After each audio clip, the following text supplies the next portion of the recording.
Making headlines tonight. Prime Minister Hun Sen has urged Vietnam to pay attention to boosting Cambodia-Vietnam trade relations to transfer former battlefields into development and special economic zones with Vietnam.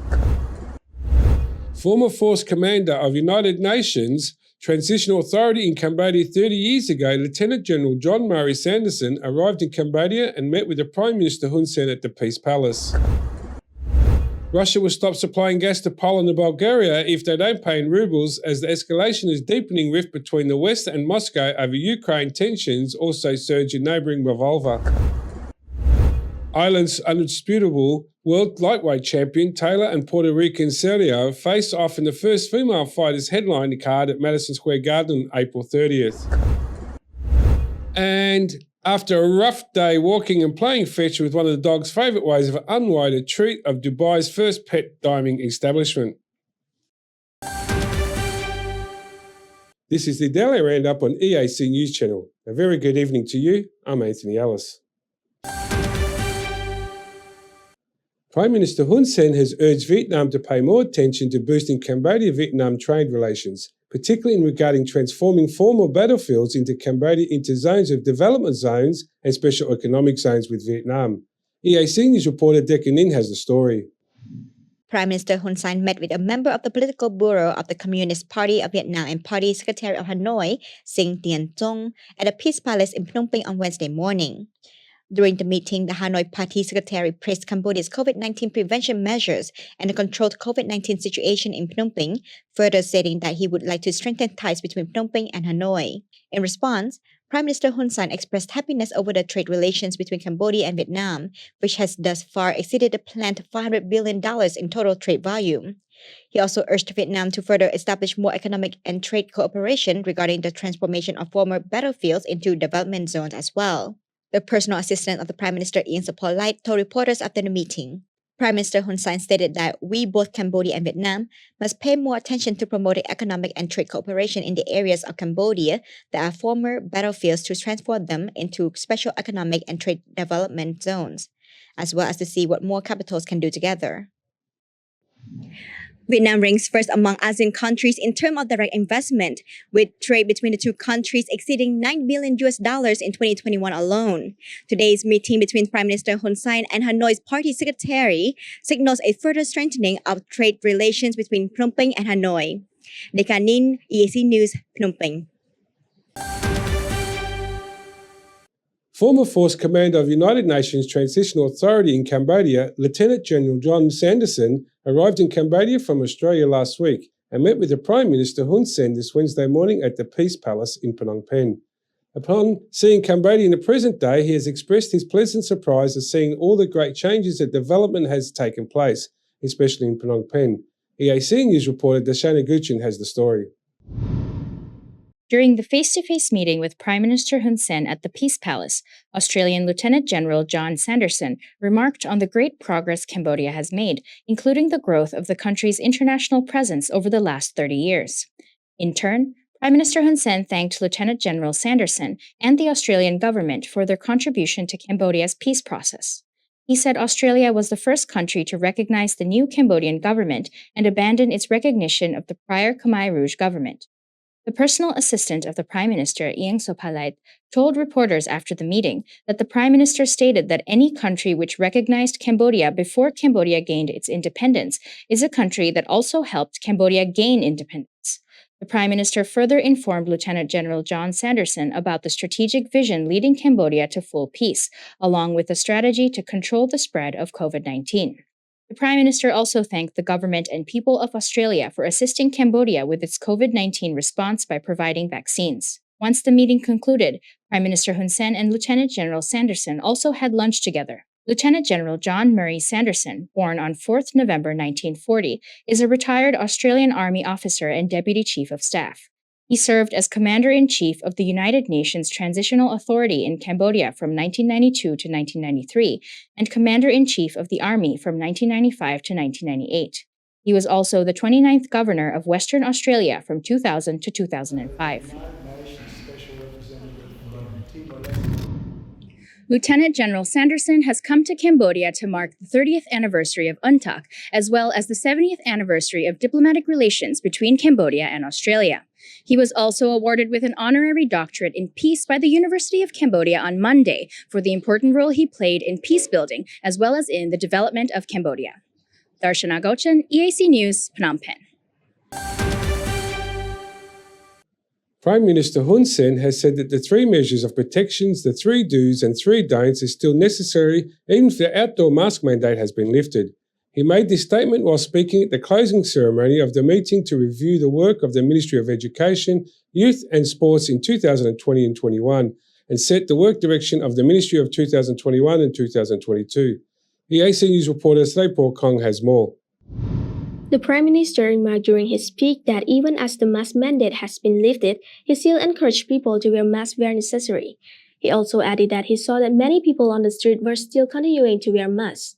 He further continued that only small battles have been won so far, and the main battle against COVID-19 has yet to be conquered.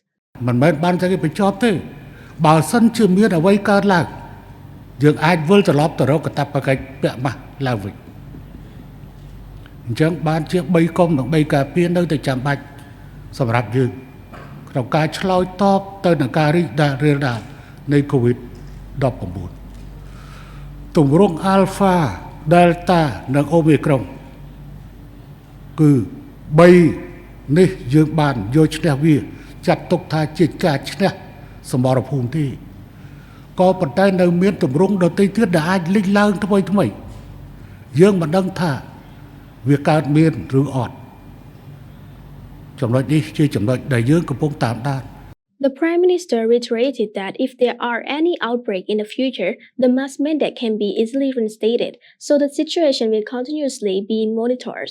He also added that lifting the obligation to wear masks was to facilitate the general public's livelihood as people have had to spend a lot of extra expenses buying masks. It should be noted that after the 28 November 2020 outbreak, Prime Minister Hun Sen released a video on 15 December 2020 from his house, announcing the implementation of the 3 do's and 3 don'ts, in which mask wearing was listed as a priority measure. Since then, Cambodians have been using wearing masks for more than a year. Prime Minister Hun Sen confirmed in a special voice message released on Tuesday morning that people should still wear masks in places where it is necessary, such as closed indoor location with no ventilation, as determined by Ministry of Health and other relevant departments. Saripokong, EAC News.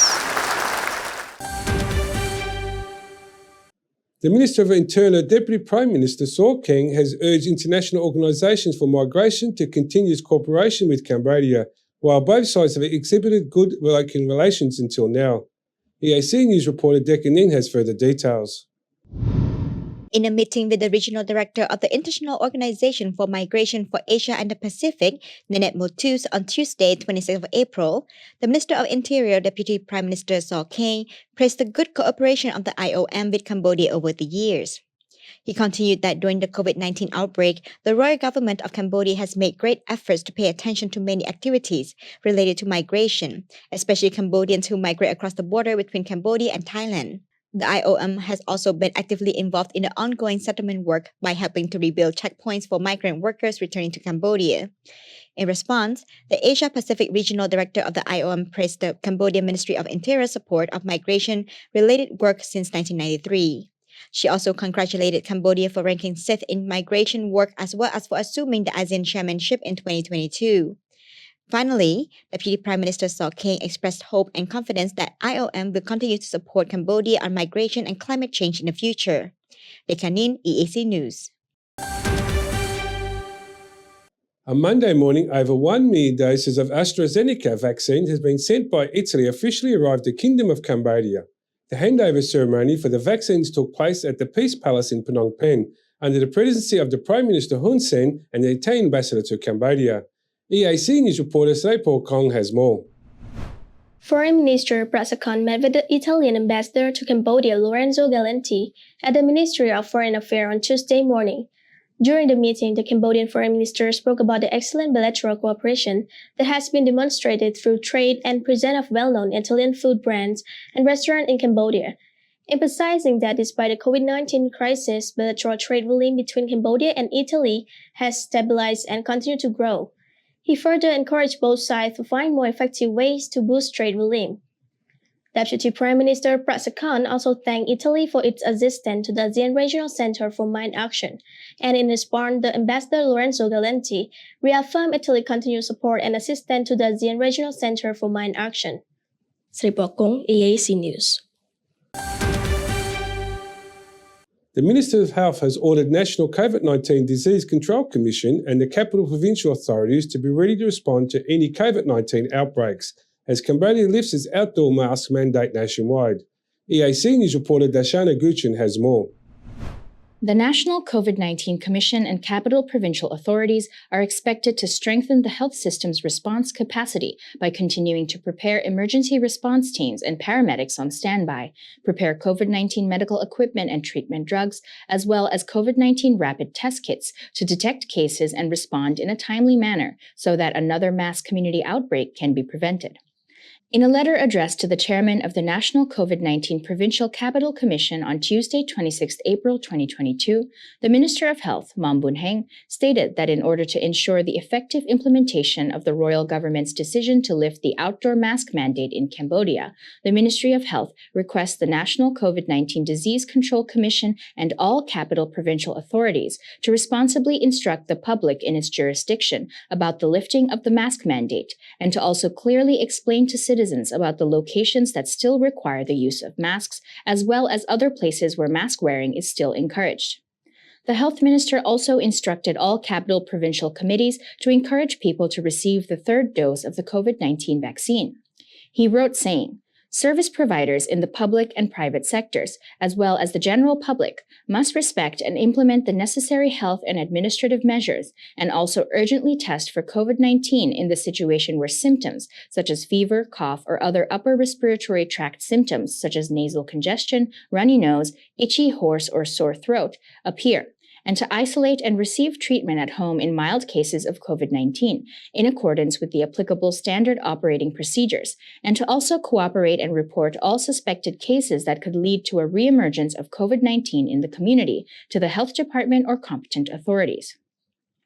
In addition, the Minister of Health also ordered the respective health departments of each capital provincial administration to make a daily report on the COVID-19 positive case count found from the beginning of the mask mandate being lifted and to send it to the National COVID-19 Disease Control Commission, the capital provincial administration, and the Department of Infectious Diseases of the Ministry of Health, so that this relevant data is provided to the Subcommittee on Planning and Strategy for Monitoring and Evaluation of the Status of the COVID-19 Pandemic and Community Immunity.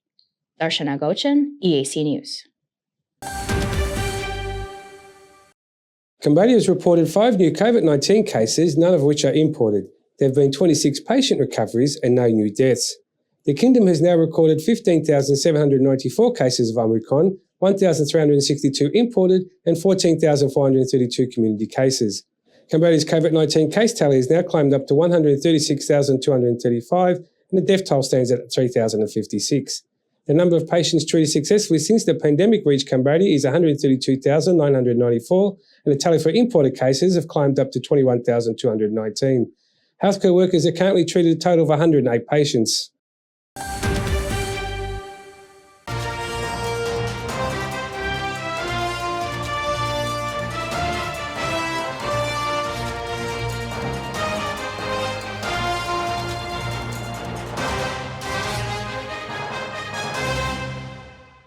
Now for a look at the news making international headlines this Wednesday, the 27th of April. A UN report on Tuesday called for urgent action to avert a sand crisis, including a ban on beach extraction as demand surges to 50 billion tons a year amid population growth and urbanization. Sand is the most exploited natural resource in the world after water, but its use is largely ungoverned, meaning we are consuming it faster than it can be replaced by geological processes that take hundreds of thousands of years, the UN Environment Programme report says. UNEP's Pascal Peduzzi, who coordinated the report written by 22 authors, said global consumption for use in glass, concrete, and construction materials has tripled over 2 decades to reach 50 billion tons a year, or about 17 kilograms per person each day, which is harming rivers and coastlines and even wiping out small islands. In a Sri Lankan river, sand removal had reversed the water flow, meaning that ocean water was heading inland and bringing saltwater crocodiles with it, he told journalists. Demand is now seen as shifting to Africa, where villagers often remove sand from beaches to build growing cities. In some cases, this can make coastlines more vulnerable to the impact of climate change, such as more powerful storms, the report said. Among the report's recommendations were a ban on beach extraction and the creation of an international standard for marine dredging that can harm ocean biodiversity. It also called for reducing demand by reusing sand from recycled materials like concrete and mining tailings instead of using naturally occurring sand. Peduzzi, who coordinated the report written by 22 authors, said that some of the impacts of overexploitation were already being felt. In the Mekong River, the longest in Southeast Asia, sand extraction was causing the delta to sink, leading to the salinization of previously fertile lands.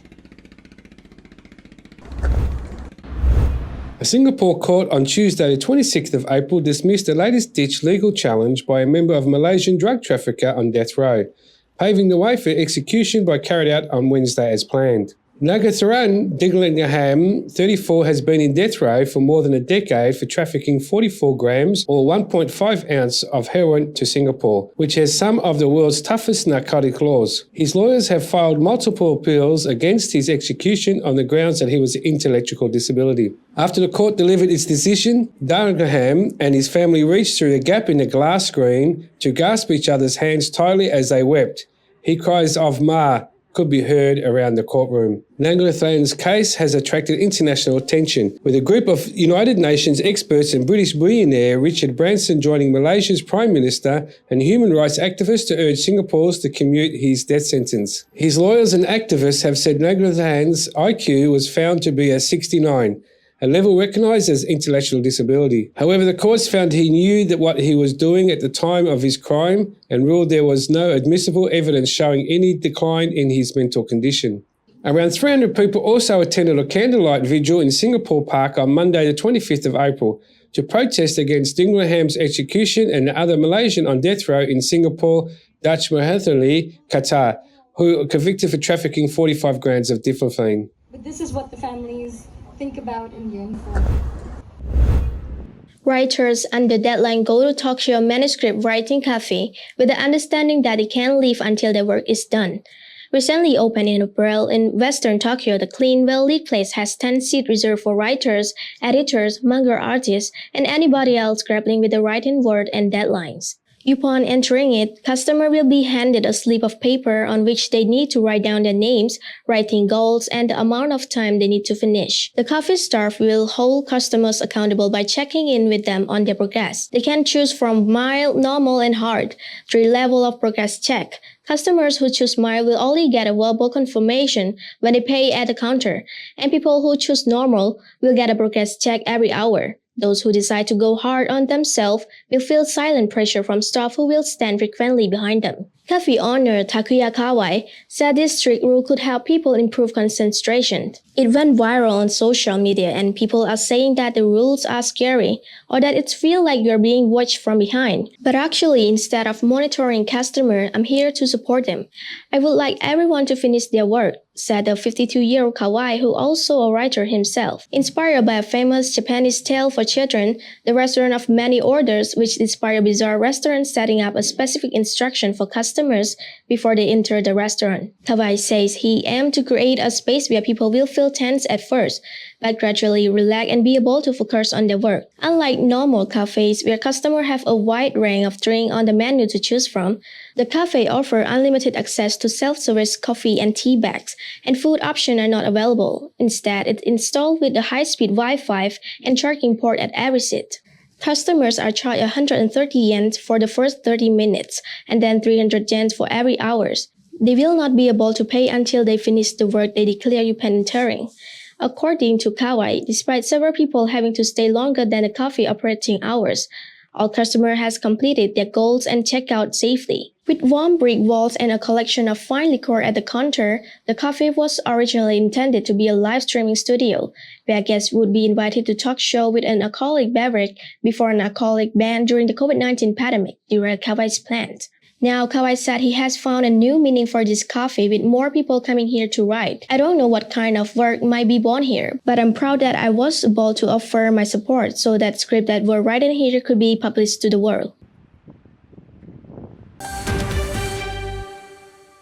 Russia will on Wednesday stop supplying gas to Poland and Bulgaria, the two NATO and EU members said. An escalation in the deepening rift between the West and Moscow over Ukraine as tensions also surge in neighbouring Moldova. Kyiv accused Moscow of blackmailing Europe and of trying to drag Moldova into the conflict after authorities in the Moscow-backed region of Transnistria said they had been targeted by a series of attacks. Staunch Kremlin opponent Poland is among the European countries seeking the toughest possible sanctions against Russia for invading its neighbor. Poland's state-owned PGNiG said supplies from energy giant Gazprom via Ukraine and Belarus will be cut at 6 GMT on Wednesday, but Warsaw said it did not need to draw on reserves and its gas storage was 76% full. Russian President Vladimir Putin has called on unfriendly countries to pay for gas imports in rubles, a move only a few buyers have implemented so far. The ultimate goal of Russia's leadership is not just to seize the territory of Ukraine, but to dismember the entire center and east of Europe and deal a global blow to democracy, Ukraine's President Volodymyr Zelensky said late on Tuesday. Russian President Vladimir Putin said on Tuesday, 26th of April, that Russia and Ukraine will continue negotiations online. At a meeting with United Nations Secretary-General Antonio Guterres in Moscow, Putin also said he hoped that talks would yield a positive result.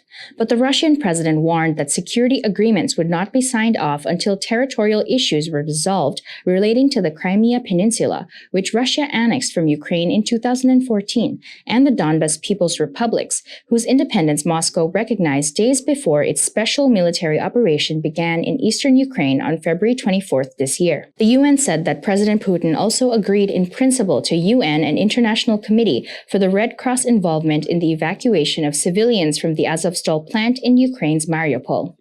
Putin mentioned during the meeting, Mariupol, the situation there is difficult and tragic, but it's simple. I talked to President Erdogan today. He said there was fighting there. There is no fighting there. It's over. There is no fighting in Mariupol. It has stopped. He continued, we do hear from the Ukrainian authorities that there are civilians there. Then the Ukrainian army should let the civilians leave. Otherwise, they are acting like terrorists do in many other countries of the world, like ISIS in Syria, hiding behind the civilian population. The simplest thing would be to let these people go. It is as simple as that. Secretary of State Antony Blinken said on Tuesday, 26th of April, he will address in coming weeks a US national security strategy to deal with the emergence of China as a great power.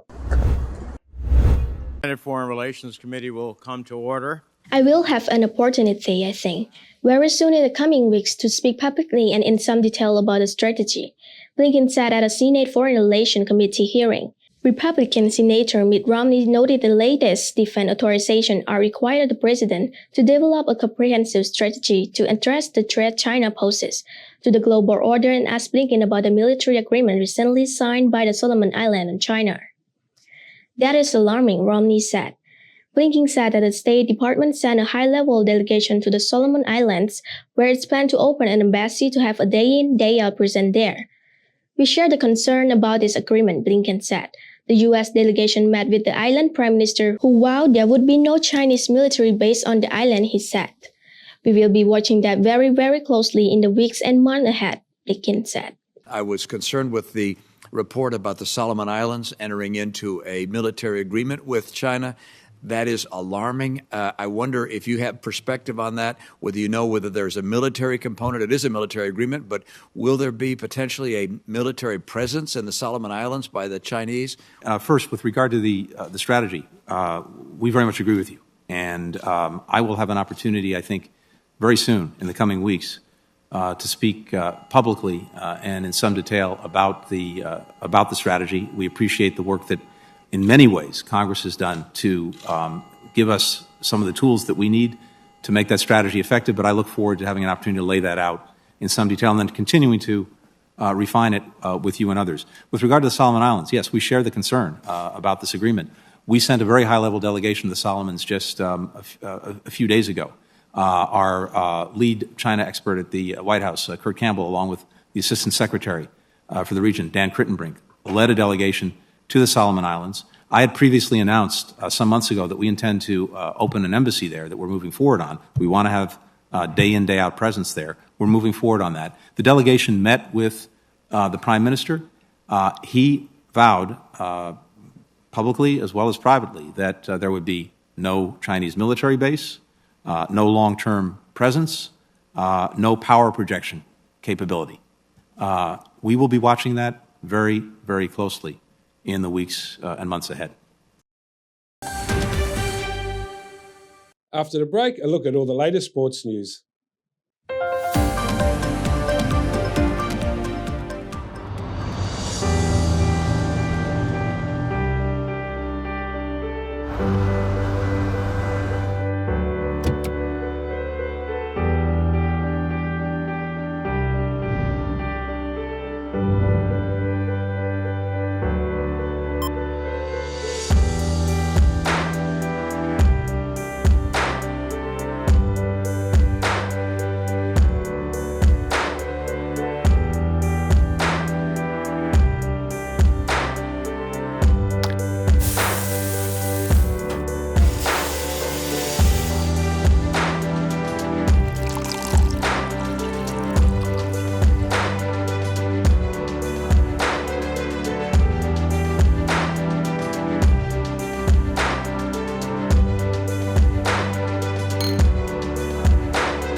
If it's happening and you need to know about it, you'll get it all right here. EAC News brings you updates and breaking news in English across all of our platforms and channels. The EAC News app, YouTube, Facebook, Telegram, Twitter, and our website www.eacnews.asia. Join me and the rest of the EAC News team every day on your favorite channels.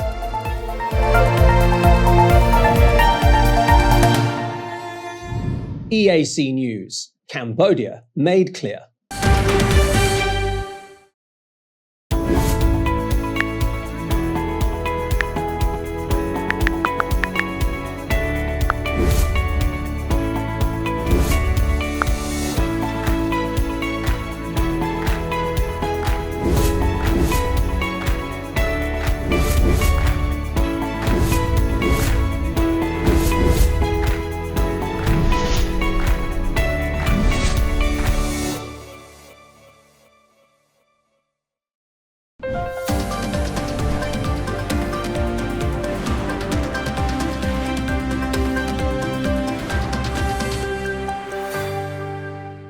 Dortmund striker Erling Haaland got the ball rolling on Tuesday, the 26th of April, as his team faced off against Dynamo Kyiv for a charity match to raise money for Ukraine.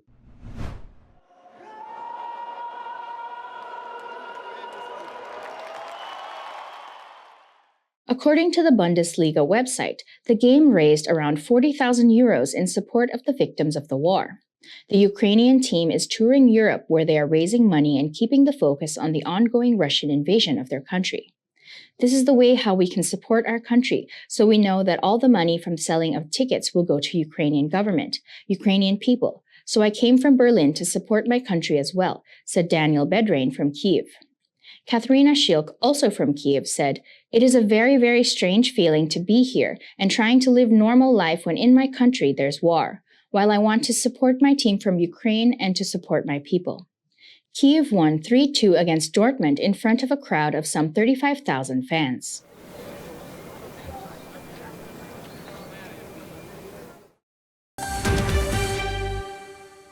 Ireland's undisputed worldwide champion Katie Taylor and Puerto Rico's Amanda Serrero on Tuesday the 26th of April faced on top of the Empire State Building in New York ahead of the April 30 bout. They are the first female fighters to headline a card at Madison Square Garden. The first but not the last, We're going to show you have 2 pound for pound great females going in there, and we're going to show that we deserve this, we deserve the spotlight. We're going to show that we're going to sell out the garden. So who said that they don't want to see women fight? You see, tune in Saturday night and we're going to change your minds.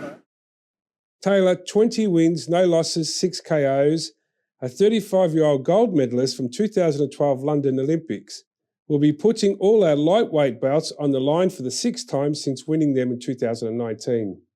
Brooklyn-based Scenario, 42 wins, 1 loss, 1 draw, 30 KOs, whose sister Cindy lost to Taylor by a unanimous decision in 2018, already has an unrevealed legacy in the sport as a 7th weight world champion. This is history in the making. This is an iconic moment that will change the face of the sport forever. And I think this fight will inspire a whole new generation of female fighters and athletes. But beyond that, in order to sustain women's sport, in order to sustain women's boxing, it needs to stand alone on its own merits. And I think the greatest thing about this fight is, we all know it's the biggest female fight of all time, but it stands as one of the biggest fights in boxing today. The undisputed lightweight world champion against a 7-division world champion. Scenario 33 enters the bout in sparkling form after knocking out Daniela Bermudez last March, dominating Eunice Masado in August and overpowering Miriam Goetz in 2 separate cards co-starring YouTuber turned boxer Jake Paul. Scenario signed with Paul's most valuable promotions last year.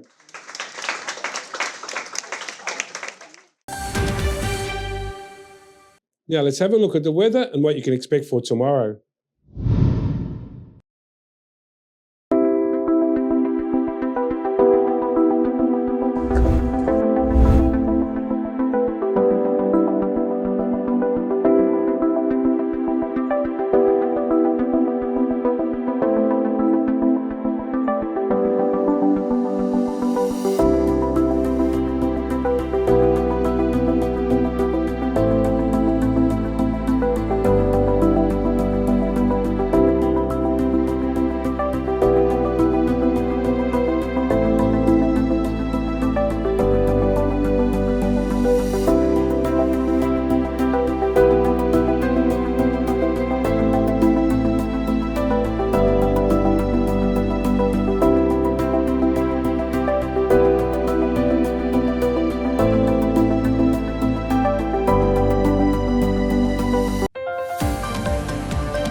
And finally, Dubai Cafe pampers pooches after a rough day of walking and playing fetch with one of the dog's favourite ways to unwind with his treat and Dubai's first pet dining establishment. Opened in December 2021, Happy Bark Day is one of the region's few cafes that exclusively serve dogs and cats with a menu full of healthy human-grade meals designed by founder Kyun Suk Koo. Koo, who moved to Dubai in 2008 from South Korea, decided to get her pet's nutrition certification after her first dog mom fell ill. So she began preparing treats using fresh, high-quality ingredients, tailoring the contents to her friend's dogs who had special dietary requirements.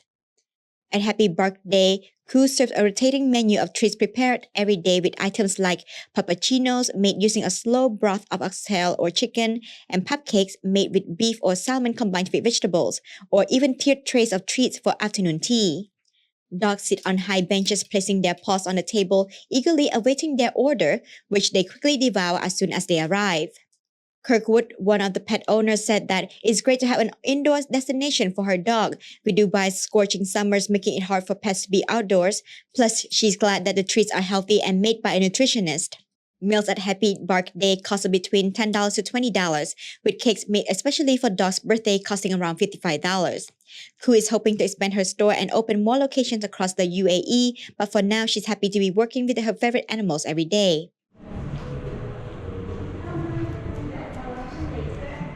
I just love them with the unconditional love. I'm getting emotional. Yeah, so they were babies.